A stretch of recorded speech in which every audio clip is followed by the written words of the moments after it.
Hello, মধ্যরাতে ক্ষুধা লেগে গেল। কী খাবো? শর্টকাট ওয়ে একটাই, নুডলস খাও। তো নুডলসটাকে রান্না করতে হলে অনেক প্রিপারেশন নিতে হবে। এত প্রিপারেশন নেওয়ার মতো কোনো ইচ্ছা, এনার্জি কোনোটাই নেই। রাতে যদিও ডিনার করা হয়নি, যার কারণে আসলে ক্ষুধাটা লাগা, ইদানিং আবার ক্ষুধা লাগছে। কী আর করা। তারপরে আমি একটু ভাবলাম স্যুপ উইথ নুডলস খাই। এই জন্য একটা প্যানে একটুখানি বাটার, মানে 1 টিস্পুন পরিমাণ বাটার, 1 টিস্পুন পরিমাণ গার্লিক আর হাফ টিস্পুন পরিমাণ অরিগ্যানো দিয়ে নিলাম। অরিগ্যানো অ্যান্ড গার্লিক আমার অনেক ফেভারিট, সাথে আনসল্টেড বাটার।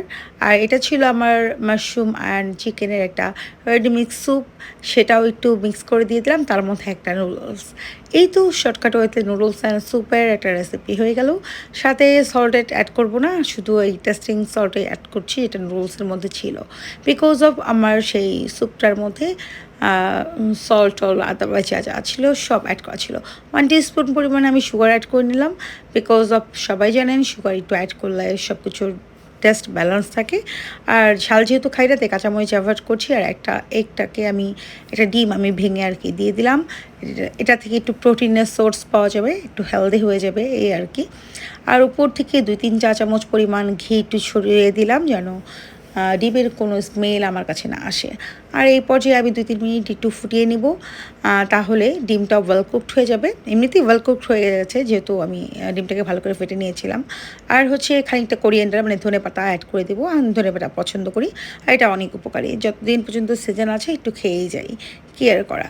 যদিও ধনেপাতা দেওয়াতে আমার রসুন আর অরিগ্যানোর স্মেলটা কিছুটা হলেও নষ্ট হয়েছিল, কিছু করার নেই, তারপরেও খারাপ হয়নি। খেতে মন্দ না, ভালো। ছোট বড় সবাই খেতে পারবেন, হুটহাট করে ক্ষুধা লাগলেও খেতে পারবেন। যে কোনো গেস্ট আসলেও চাইলে এরকম স্যুপ নুডল যারা পছন্দ করে তাদেরকে সার্ভ করতে পারবেন। এই তো আমার শর্টকাট ওয়েতে রাতের ক্ষুধা লাগলে এরকম আমি খাই। আমার মতো কারা কারা রাতের বেলা মধ্যরাতে উঠে ক্ষুধা লাগলে এভাবে যে কোনো খাবার তৈরি করে খান, তারা কিন্তু কমেন্ট সেকশনে আমাকে জানাবেন। আর কী কী তৈরি করে খান, সুন্দর সুন্দর রেসিপি থাকলে আমার সাথে শেয়ার করবেন। টাটা।